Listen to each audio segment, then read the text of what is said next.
Welcome to the Leading Together podcast. I'm Shaun Lee, joined by my co-host Joe Olwig. Today's guest is Alistair Deakin, founder and CEO of SigBee, an employee engagement and connection platform designed to help teams check in, build trust, and strengthen culture. Before SigBee, he had a long career in behavioral health and child welfare, serving as the CEO at both Omnicare and Kaleidocare. He also has extensive experience working on social justice and civil rights issues as a lawyer. Alistair, we're so happy to have you here. We had to kick off by just asking you, what's something that's been giving you some good energy lately? It could be a book, an album, a new habit or practice. What's giving you good energy lately? Well, Shaun, as you know, I'm an album guy. I love listening to the whole album, and during COVID, sort of tried to bring people together around sharing favorite album stories. But my favorite album of all time is Abbey Road by the Beatles. And what's been giving me a lot of energy is all these rich Beatles documentaries that are coming out now. And just really kind of getting a sense of the dynamic between the members of the Beatles, and especially the playfulness they had. Like they musical geniuses, that came from a lot of hard work, thousands of nights playing 5-hour gigs in Liverpool and in Germany, but what comes through from these documentaries is the part that the playfulness plays in the innovation and the work, and what part that plays, and that's been giving me a lot of energy recently to think about. We think so much about productivity and words like psychological safety, but we don't put a lot of thought into where does the fun come from, and how important that is to create greatness and create something that endures. So my answer would be the idea of playfulness, and particularly looking at how the Beatles had it, cultivated it, and how that might show up in organization teams as well. Yeah, I love that, Alistair. I think we'll probably come back and talk about this theme throughout today. So I love that you're already working in the power of, I mean, I think we would describe it as like the power of connection, right? And you would too, I'm sure, right? And the incredible role it plays, and just yeah, I think it's very common as leaders. I know I have been guilty of this in my career many times, of not just emphasizing the importance of us just really getting to know each other and being connected, and in the relationship to just doing great work together. So thank you for kicking us off that way. So our next question for you is, I think we chose this question because all three of us have some interesting career paths. I don't know about y'all, but when people sort of ask me about my background and my career, I don't know. I'm half excited to share it. I'm half sort of embarrassed because it doesn't make a lot of sense. And so we all started working on like broadly like social justice issues in different contexts, right? Joe started as a teacher in the inner city at charter schools through KIPP schools, and came out to Teach for America. And I worked on addressing homeless issues as a social worker, and then eventually kind of director of programs and doing, outcomes work in that space. And Alistair, you working on providing legal support for people that couldn't afford it. And yet here we all are as entrepreneurs, right? So maybe not the most obvious path given the place we all started. So we thought it'd be great to ask you, what led you down from where you started to the path of entrepreneurship? Sure. Well, I think I'd answer that by saying, in part, I'm a naturally curious person, and I've always been sort of fascinated at the patterns behind whatever we're doing. Like, what is the bigger game that we're trying to solve? And man, I so endorse the work of civil rights lawyers and the lawyers of legal services. I think having access to the legal system is sort of fundamental to a fair and good society. It's good for everybody that everybody can access the legal system, just like it's really important that everybody can get a good education. Thank you for your service, Joe and Shaun, that people have access to sort of not just the safety net, but the bridges to, success in an economy and in a community. Um, so, we care passionately about the work, but I think I'm always drawn to what's the game behind it? What's the patterns? What's something we can learn? How can we, not just help this client, but help the next 100 that are coming behind Yeah. by figuring out, what's at the top of the funnel? Mhm. Where are these people coming from? What are the challenges they're facing? What could we do systemically? Um, and once you start getting really passionate about not just the client, but what might be behind it, I think that's what draws you to being an entrepreneur. You want to solve problems. Mhm. You want to solve problems and you want to innovate. And Mhm. Mm. that's the short story. And Mm. how does that relate to your journeys? I mean, Mm. how are you here and not, Yeah. 'cause Shaun would have been a lot safer just to, I mean, I know enough about your journey to know you'd be an executive director running a major facility. Being an entrepreneur is not necessarily the smart path to. Yeah. Yeah, well, maybe I mean, I think I like the way you framed it around solving problems, and I think there is a common thread that probably led each of us into where we started our careers on seeing a Mhm, problem, and maybe as I think about this question, it's maybe that was the more clear, and easier to see problem, whereas mhm, there's more complex kind of hidden problems once you get into the work that you don't really know until you get into the work, right? mhm, And then you kind of talked about systems, Alistair, and I know, like, my mind is definitely wired that way, right? To see, what's underlying, what are the causes here, and how do we go there? Like, how do we go to the causes and not stay right?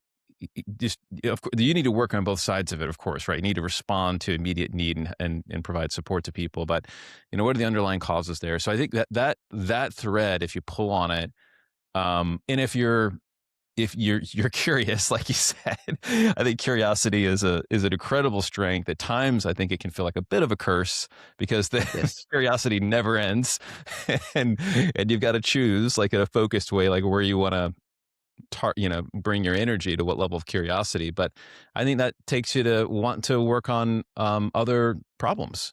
So yeah, Joe, what about for you? Wait, so the 2 of you didn't go to school for entrepreneurship? Right? You No, didn't major? no, 'Cause I yeah, actually did. So, this was just all a part of the plan, yeah. Oh, you become an did. Okay. entrepreneur. Right. Yeah, If you knew, yeah, you knew from the age of 14 you were gonna. right. Yeah, right. No, well, I did go, the great University of Dayton and got a business degree in entrepreneurship, but I think, like, my story into education out of college, obviously clearly shows that right off the bat, it was not the thing that I was for sure, going to do. I think for me, it's been a lot of just sort of following that energy.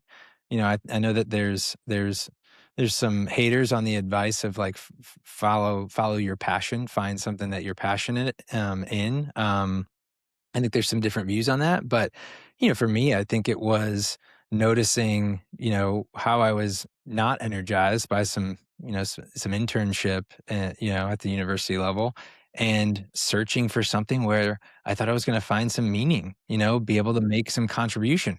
Whether that was, it just so happened out of college that it was in the world of education. I think I stumbled a bit into that being the thing that I saw, the intersection of like where I thought I could make a contribution and where I would find some meaning. But, I think if you sort of were to hop along the journey that I've been on, I think the pivots have been where I've noticed, I'm losing steam. Like I don't feel like I'm being responsible being in this role because I'm losing steam. And so, sort of just pursuing where might I be able to find some steam and calibrate that, that intersection between those things. So, um, yeah, I think it's a lot of zigging and zagging, but for me, it's been a big function of energy and where you think you can make your greatest contribution. That's great. Yeah. Well, I want to pivot our conversation a bit to talk about teams and like the characteristics of high Yeah, performing teams. Alistair, you've led a lot of teams in your career. So I you've have. you've been a CEO a few times. You've been on executive teams as a member. When you look back at the teams that were the healthiest, maybe accomplishing the most together, what characteristics stand out that they embodied? Yeah, uh, I mean the sort of the consultant word, a sort of table stakes is psychological safety. Um, but I don't want to go there because I feel like that's just that becomes like a symptom of a healthy team rather than like something you build around psychological safety. I think. Mhm, Um, but what I would say is this: is like the highest performing teams were clear on what they were doing mhm, broadly. mhm, Everybody was clear on their role, mhm, um, and there was a um, there was a clear path to getting things done, and with the clarity that would create some sort of space that it made it easier to spend the time on things like connection, on working together, on collaboration, mhm, um, mhm, and I think that's the note I would want to leave you with is that for me, it's very much about clarity. And as I've gone through my career, it's got easier and easier to try and do more and more. You know, we've got email and we've got video conferencing tools and we've got, um, you know, it's just easier to add things into the mix. It's so much easier than it was at the beginning of my career. And you know, you ask about high performing teams. I think the number one quality of low performing teams is they're trying to do too much and they're not clear on what they're doing and they're mhm, not clear on how they're going to get there.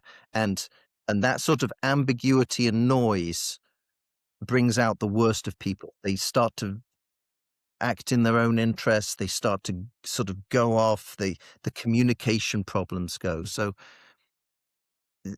you can see the psychological safety. It's easy for people to be true. It's easy for people to be truthful, to ask for help, to explain what they're doing, to collaborate. But I think it stems from clarity, Sean. Mm, yeah. That's my overall observation of high performance teams. Yeah, yeah, I think, Alistair, what you're reminding, I think, probably Shaun and I of is this idea that we speak to, which is at the heart of work are people and systems. And on the one hand, you're sort of noticing that, of course, trust, team psychological safety are these sort of essential ingredients, right, to having a high performing team. And yet, if there's not clarity around not just sort of direction and focus and what we're trying to do, what we're here for, but how we actually work together, we're going to stumble, right? And that's, I think what we've seen is that, especially the latter, establishing clarity around how are we going to work together. What are the norms and expectations we're going to hold each other to? How are we going to run meetings? Some of those things that sort of I think can quickly be brushed off as like we don't have time for that because we got to do the work, right? Wind up creating these conditions in which we have all this tension, right? We have all this inefficiency. We get all this frustration because we haven't brought the clarity around those ways of working, those systems for how we're going to operate together. I mean, it's partly why I love the work you two guys do because I feel like you bring clarity to how we set priorities, and then we bring clarity to how we're going to work together to get it done. And um, you guys had a great podcast just recently on the episode of the bear where they got to experience what it was like um, in a world class organization. And most of the clients and the people we work with don't have that opportunity, especially if they're in the nonprofit world, right? Like they've grown up in their organization or they've come from other organizations that are fighting funding and have way too many demands and it's they haven't experienced what it's like to be in a Mm, Fortune 50 place which has had all the resources in the world to to build a world class management system. um what I get excited about what you guys do is you give them a system, basically exposure to a world-class operating system that can start to they can start to experience what some of those best practices are. And yeah, it's what I highly endorse what you guys are doing, because I think you've got a system for helping with that clarity. We And you love it when haven't paid me to say this. I yeah, I was just gonna say, we love it we I love it when podcast guests endorse us, unprompted, so Great thank you, little Al. endorsement. Thank you. Thank you, I've seen it Allie. work. It's the work you're doing is important, and if my only output of this podcast is to encourage you to, is like you're on to something really important that the world needs. Thank you, Alistair. I wanna go back to something that you shared earlier about, like, one thing that's always true about low-performing teams is that they're taking on too much, or maybe another way to say it, the spread too thin. I think one of our observations lately as we work with teams and help them, um, through systems and people skills to improve their performance is that many times they they're sort of just a collection of leaders who don't actually know what their shared work is, or they can be there's a spectrum, right? Like, it's not like they have no idea, right? But they at times can be unclear on, like, I know what my functional role of leadership is. I know what it means when I'm the head of marketing, or I'm the program director, and all these things, what that means. But when I get together with the other 4 or 5 executive leaders in my team, I'm a little fuzzy on the overlapped work that we have together. And so sometimes I think we've seen that it sort of just shows up like a lot of stuff that we're doing together, but not in a focused set of priorities that really represents the most important strategic work, stewarding culture and finances and ultimate results together. Have you, I'm curious, have you seen that? And if so, like, why do you think can be challenging for teams to identify what their shared most important priorities are in, like, an essentialist way, like you're describing, like in a Yeah. focused way? So I think a couple of thoughts come to mind. Um, First of all, the noise in society today is staggering, and the noise inside all work is staggering. I mean, my email now is it's and even with AI filters and everything, hundreds of emails a day, and vendors and potential partners, and they're getting so sophisticated in making it look like it's relevant. There's a lot of noise that Mhm, was not there, and noise distracts us. It's if I think about a leader, and Shaun, you are actually a proper musician, not just like me, who fiddles around on the guitars I have, and no one would ever let me on stage. But there's a real difference between music and signal and noise. mhm, And so many organizations don't realize how much noise is there. So the mhm, chance for a leader to sort of appreciate, you know, to see beyond see the bigger picture is really hard in the middle of the noise. And then what organizations do is they don't realize how busy everybody is. mhm, And busyness is an absolute curse. And mhm, then when they go into a new planning session, they add new things on, but mhm. they don't zero sum out the stuff that's there. And we keep adding stuff in, and we add in way more stuff than we take out. And it leaves no margin, no space for leaders to figure this out. I mean, I think there is something we can do to kind of bring the priorities and the shared work into focus, but Mhm. it has to be against a backdrop of real margin, and Yeah, scrubbing the noise out as much as you can, and much more ruthlessly than more organizations do. We we're just so much better at adding new things, and we're generally terrible about taking things out. Like, every new ritual that might be super helpful, we don't have any time for, because people already have 14 standing meetings and yeah, reports, and we haven't stopped to sort of zero sum them out. So I'll stop there, but that's yeah. this idea of noise, clear signal, the musical note, making the space for that. I think that's something we're missing. And in this age, as AI productivity starts to kick in, Hmm. if we haven't taken the noise out, AI will do some wonderful things, but it's going to add a staggering new level of noise, of capability, of people's ability to communicate faster. Every report we get is going to be AI written, and we're going to get an AI agent to read the AI driven report, and then and it's like, what are we doing? Get our bots chatting with each other, right? We're not. Right. I think that's We part. should have just got our avatars on and ran the podcast that way We today. could have done that. We Uh, could have done that. You could have got my persona, my AI agent. It's ingested all my writing. It knows how I write. It knows that I'm really hitting on this note of uh, of noise and clarity and clear signal. It would have done it much more efficiently than I'm doing it now. Well, yeah, right. Well, I think, Alistair, I'd be interested to know your thoughts on this. I think one of the things that we've sort of come to know is that for a lot of the leadership teams that we've worked with, they've because they've never actually gotten to a point where they have clear, shared, meaningful focus.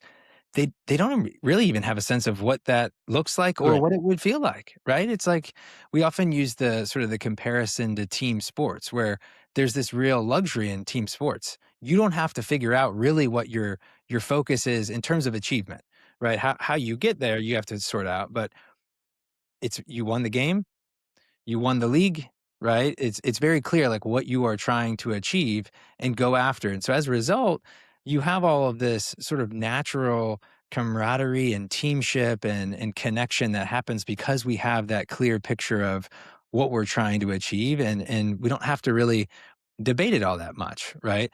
Now, I know we're Premier League fans, so there's times when you might just be trying to get into fourth, right? To get into Champions League. But even in that moment, right, we know what we're trying to do. We collectively, right, are trying to get to a certain point.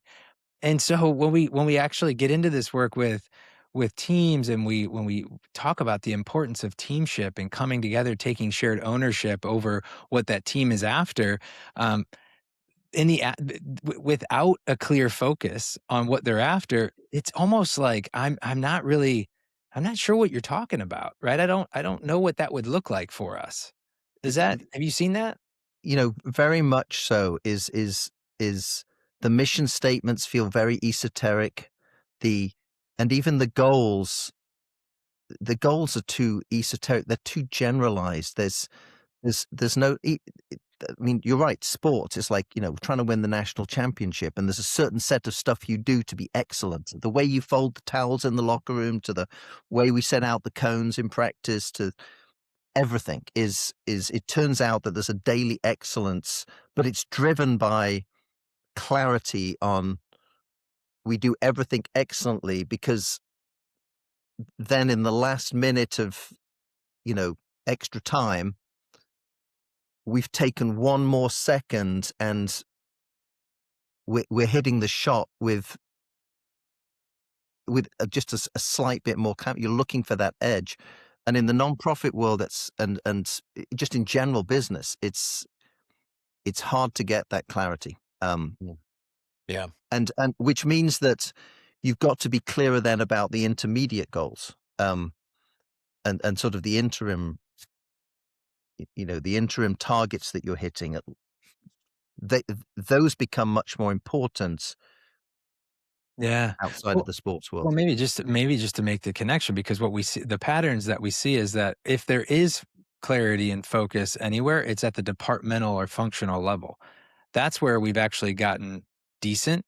But that's what sort of rips the teamship, the connection, the actual, fabric of an executive team, a leadership team apart because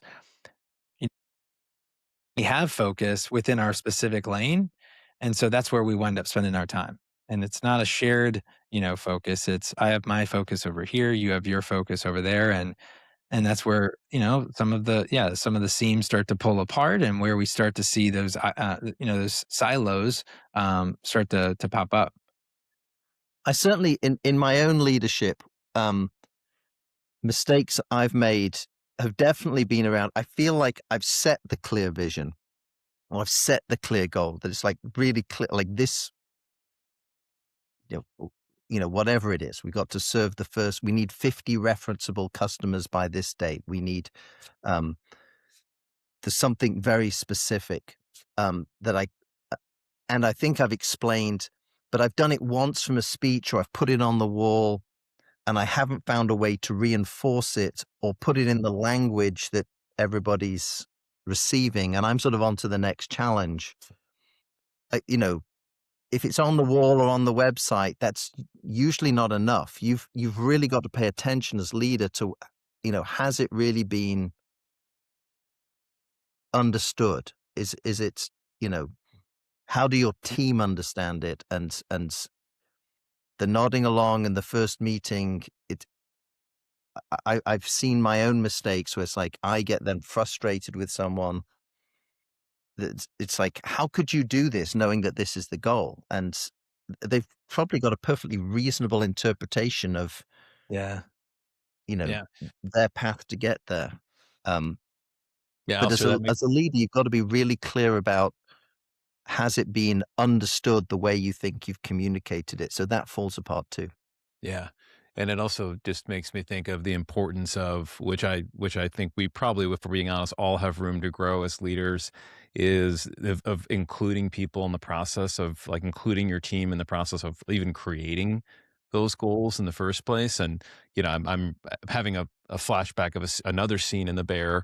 I think it might have been season three. Joe, I lost a little bit of interest after season two because it wasn't everything after that wasn't quite as good. But there's a scene where Carmi is sort of like very passionately like drafting like I think they're like values or principles for what the restaurant is going to become, but he's doing it in complete isolation, right?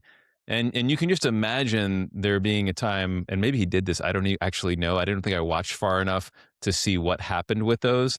But but I just sort of imagine this moment where he's like excitedly comes in and it's like, hey, here are the principles and how we're going to run our new, Michelin aspiring restaurant, and everyone's sort of like, we're glad those are important to you, but like we've got some other things that are important to us, right? Yeah. So yeah, that process of of including people and getting to something that, whether it's focus goals or principles for how we're going to collaborate, right, that make them much more resilient. And I'll just say this, Sean, I don't think you know this about me, but my first actually paid job was working in a restaurant. Oh, really? Like I as a student from London, and I'd had, very fancy education in economics and the organization of business. Um, and I went out and was going to work a summer on Martha's Vineyard. And I thought with my accent, I'd easily get a job as a server. And it turns out all the jobs have gone to Ivy League kids. And I had $200 in my pocket and rent was 200 a week. Um, so I got a job as a dishwasher in one of the top restaurants, and worked my way up to prep cook. This is, Nice. but watching the way there were two different chefs and watching the way they managed the kitchen taught me as much about management as almost any other experience I've had. The Mm, importance of clear instructions, the importance of constant encouragement, the importance of being able to say a hard truth directly and it not being taken personally. Um, and then being able to kind of, celebrate the fact that we delivered a successful service. There was mm, so much I learned from that I still take with me. mm, Yeah, the law degree, mm. the economics, the, banking certifications I've got. Watching the way the different chefs manage the line actually taught me probably more than any of that. Yeah. One of the traditions from that industry, the restaurant culture, that I really love is that in my last business, we get to provide food for restaurants, and so our customers were restaurants. And I'd often walk in, as I was either on sales calls or just visiting our customers, and they would be in the middle of what's called family meal. And I don't know if Yeah.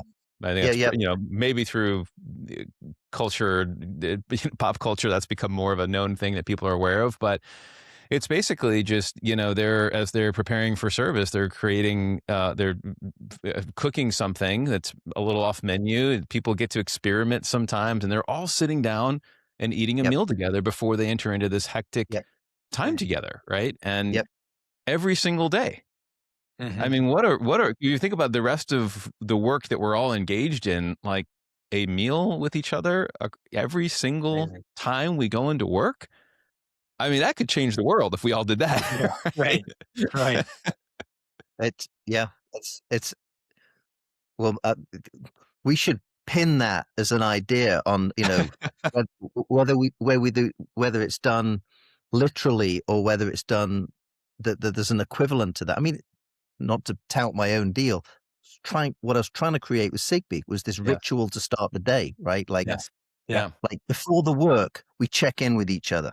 Mhm. Before the work, we pay attention to the signal of how we're showing up. And, Mhm.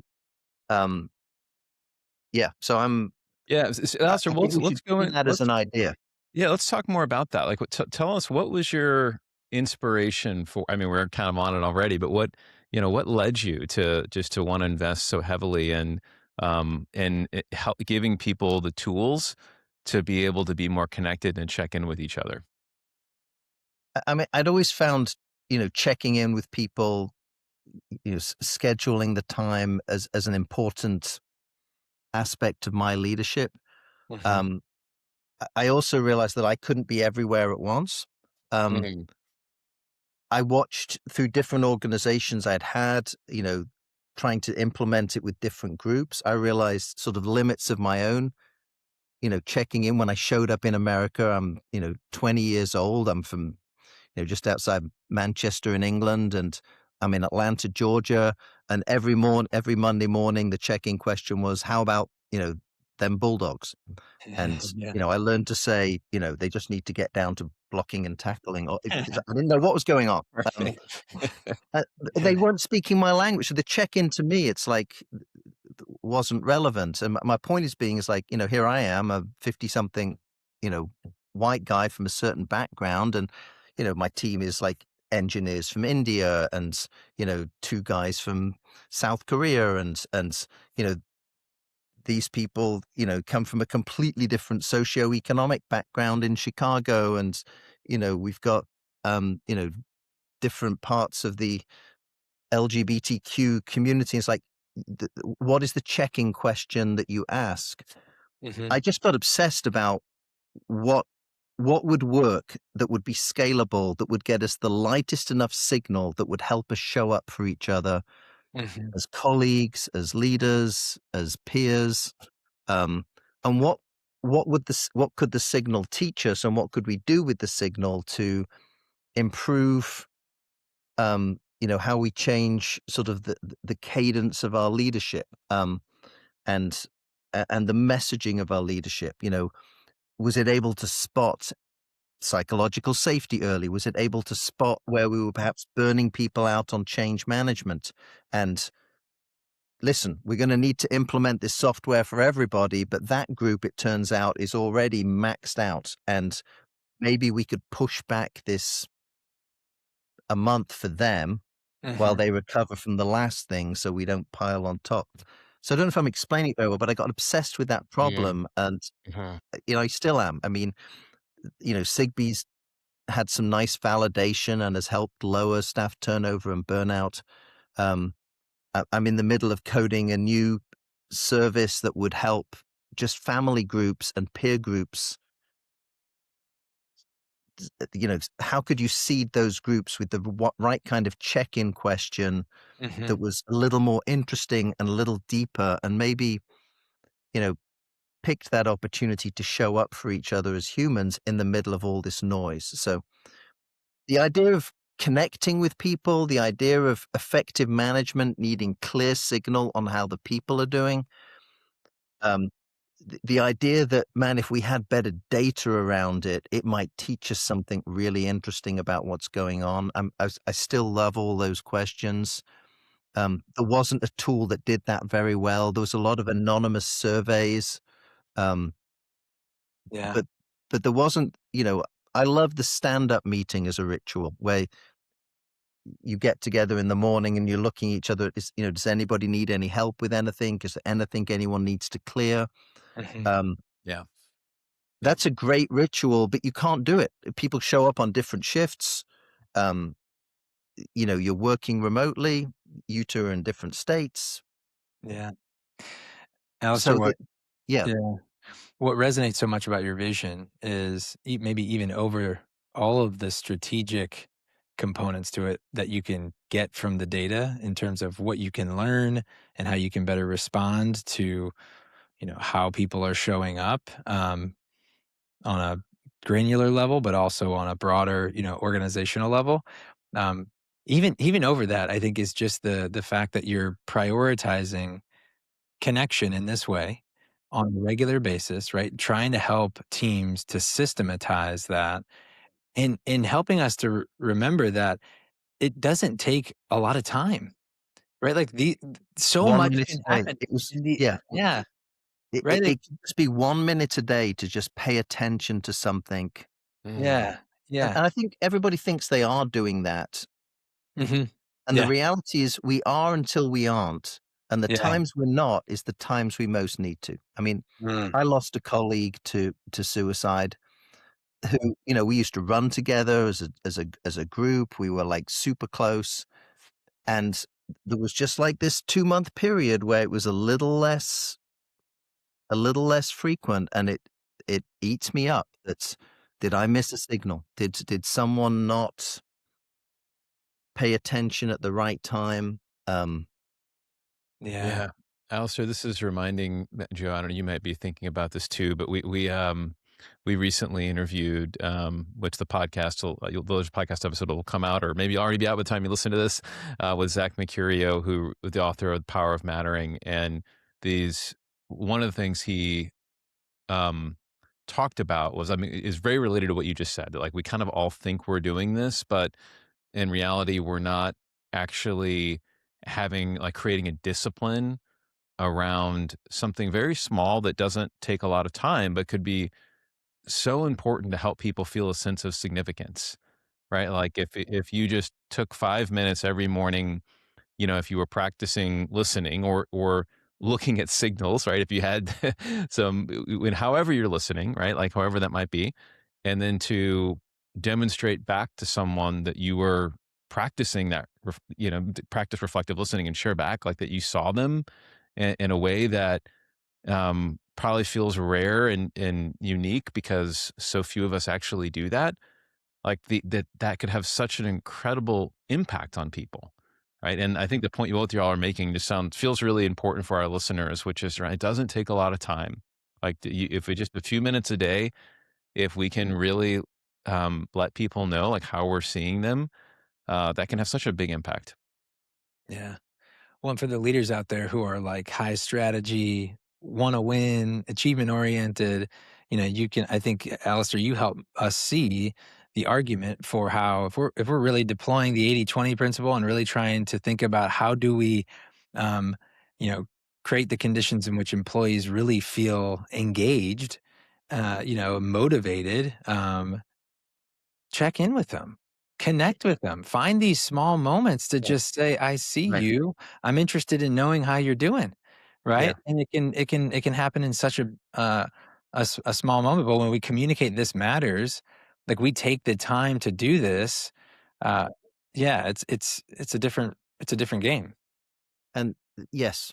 And when it's not a ritual or a discipline, then people start to wonder why you're asking me today. And they're trying to figure out if there's a game behind it, or if there's something that's, as opposed to, we do the staff meal every day.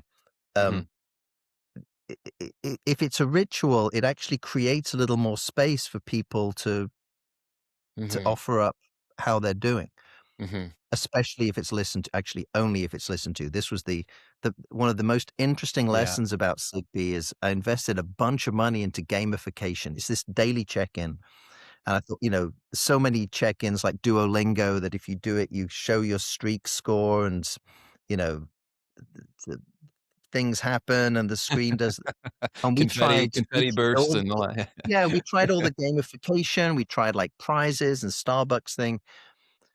Do you know the only thing that drove usage and engagement of SigBee was if the daily check-in was paid attention to by their manager.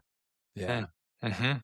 that's And it amazing. didn't need to be much. Yeah. Once once every couple of weeks, if the manager asked about something that was in the check-in, the engagement went up. Mm. And not to tout SigBee, I think that speaks for like a real hunger in our society and in the workplace right now, is that we've got so many ways to communicate now: Slack, email, text, WhatsApp, what all of them. Um, and somehow we're actually not seeing and hearing each other as much as we used to. We don't have that water. We don't get in the morning and sit around the coffee pot.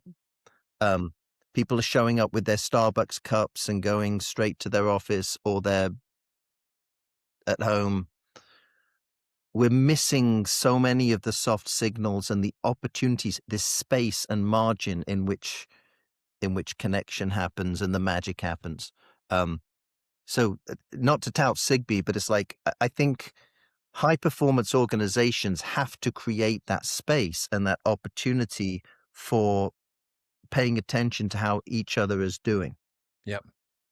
It just this conversation, Alistair, is making me just feel in such in a heavy way, that in a significant way, that in an age where the amount of noise, as you started off by saying, is just overwhelming. Like, we're being hit with so much in so many different channels, um, that the need to check in and listen is more important than ever. Like, it's like more than it ever has mattered. We've got to make time as leaders to listen well and to check in with people. So thank you for emphasizing that. I want to take us to a question that we ask everybody on the that joins us. That's kind enough to join us on the pod, and it's who's the best teammate that you ever had, and what made them such a great teammate. Now, you don't have to name the person if you don't want to, Alistair. If you want to, go for it. But most important, we just want to hear kind of what made that person such a great teammate. Yeah, the only slight hesitation answering that's had some great teammates, people I love and have been longtime colleagues and collaborators. But I think a lot of us would point to the same person on who the best teammate was. Is that I went to work. I worked for a guy called Mike Payne years ago, back in the late '90s, and it was a company that had been under the leadership of a very charismatic leader. He'd raised a bunch of money, and we were spending it ferociously to go win part of the dot-com game, to make content on the internet safe and appropriate for families. Um, it was an organization that there was a lot of stress. There was a ton of ambiguity. It wasn't clear how we were doing what we were doing, but it was moving quickly. And what came to light in the organization is it was running out of money much faster than had been Mm. shared with the team, and that the key technical milestones were nowhere close to being met. Mm. Um, it was a very talented team, and when the truth came out, it was like this shocking moment. And the first reaction under the former leader was sort of obfuscation. There was this, I don't know. I mean, I'll use the word charlatan. There was like a charlatan-like behavior, and the investors came in and asked Mike Payne to take over. And before they did, I remember Mike standing up in the meeting and saying, "Listen, if we're going to run out of money, um, let's get this team down to what executes the mission." He was EVP of something. He goes, "You don't need me. You should just take the leader of development, Mm. build 4 people around him." I mean, he put himself on the block as Yeah. like a starting point.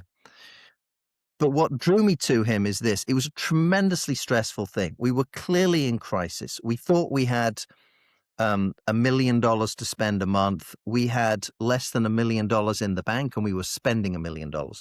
Mm, Um, and there was going to be a massive turnaround, and there was enormous stress, and everyone, all the chatter in the little offices. And from the first meeting Mike held, he told the truth, and he said, "This is where the situation is. This mhm, is what I can commit to you. This is what I don't know. mm, This is what I'm going to ask of you." And like he never stood away from anything hard. mm, And then he made space for us. Like it's like he met with us all individual. Like early on, he made the hard calls, and I swear, of the people, there were like 30, 40 people left after the sort of first round of adjustment, and we knew we were working our way out of a job, mhm, and somehow we were doing it for Mike because mm, Mike would like meet us. It's like, this is what I'm asking for you, and you could see him working hard, but he was never too busy. And when you came into his office, it was like the world stopped. There were no distractions. He was like locked in on you, making mhm, sure you were okay, making sure he was supporting you. This sort of clarity, the space he created of care, mhm, he stripped everything down to the one thing we could execute to give us an exit path.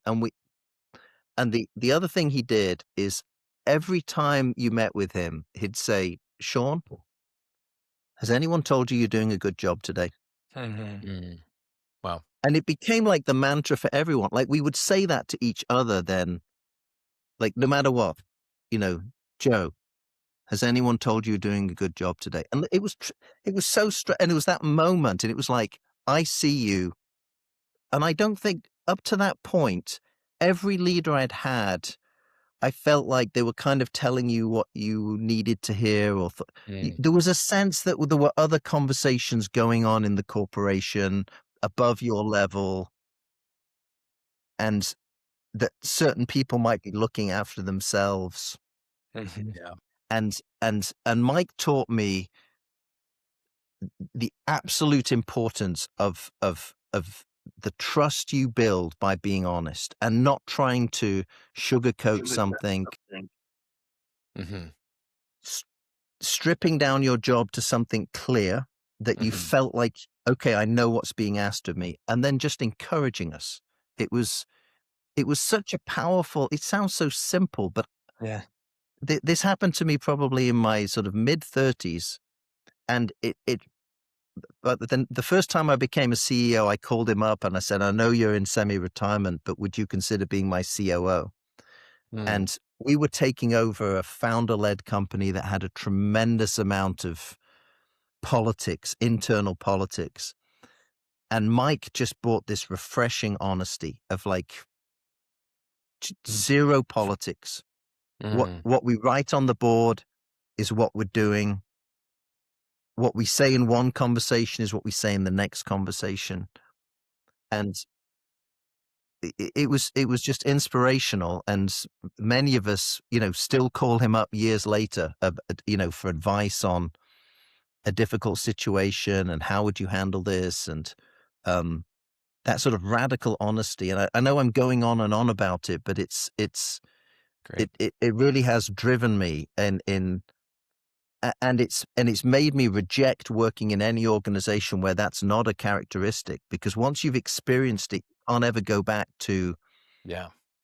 Yeah. politics and Yep. this sense that, and I don't want to bash PE, but PE led companies give this impression, right? Like Mm. they show up in your company this way, and you just have a sense that there's conversations going back here of like, could we cut 20 head count, or could we make, as a general rule, and there are very good PEs that don't do this, but that's become a characteristic of American business, is like somehow we Mhm. think we can massage and manage the truth to yeah. get this team to respond. And yeah, Mike showed me what the opposite is.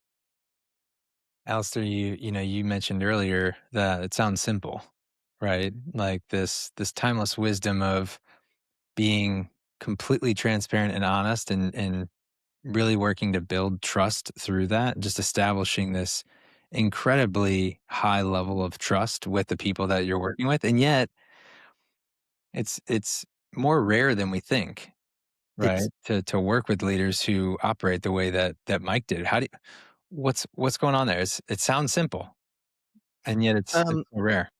yeah, I mean, it's like, I've tried to emulate it myself, but Mike was a man of he was a man of faith, and a man of that was like a sincere, authentic faith. Like, and the way he was in front of you was the way he was in front of the next guy.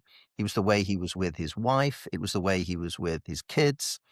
Um, it was the way he was when he was CEO. It was the way he was when he was, VP of engineering. He'd Mhm. he'd been in the Air Force. I bet you Mike was like that from, an early age. That what you see is what you get. His word is oak. Um, I love Yeah. that. I love that you sort of went to just like, let's continue to deepen our study of the model. We oftentimes talk about the exemplar.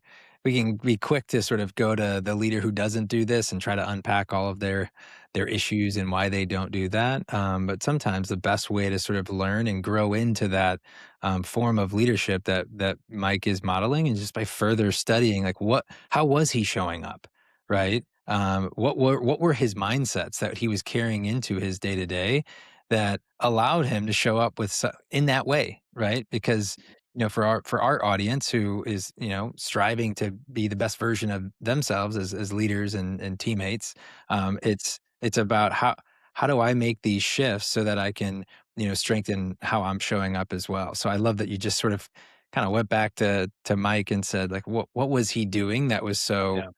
yeah. impactful?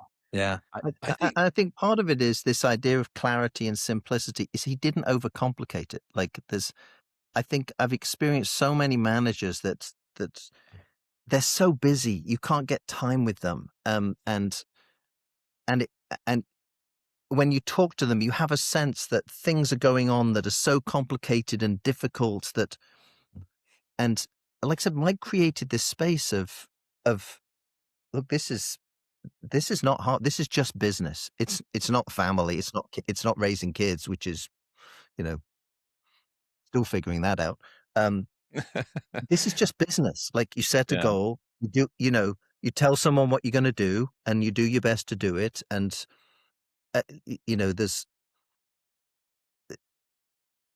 yeah, the way he made time for you made you want to make how you did it and how you communicated it simple and direct, and it made you want to tell the truth when Mm, you were going to miss it, when you were going to miss a target, or if you needed more help or you Yeah. couldn't do Yeah. it, and it made you want to rise up and figure things out. It's Yeah. Alistair, I want to emphasize something you've shared because I think there could be a great sense of like relief and freedom for leaders if they really take this to heart. And mhm, it's, you know, I know at times in my career, probably earlier, this might happen again to me, but the most complex and weighty problems, I had a real broken mindset that like it was up to me to mm, solve them. mhm, And that I would cause harm to the teams that I was responsible for if I let that shift to them, that mhm. I would hurt them and harm them and cause undue stress. So I'll just take it all on. Like I'll just take it all. yeah, And that came at a great cost to me at times in my career. I mean, there was literally a time in my career where I couldn't turn my neck because I was so stressed. I had to move my whole body.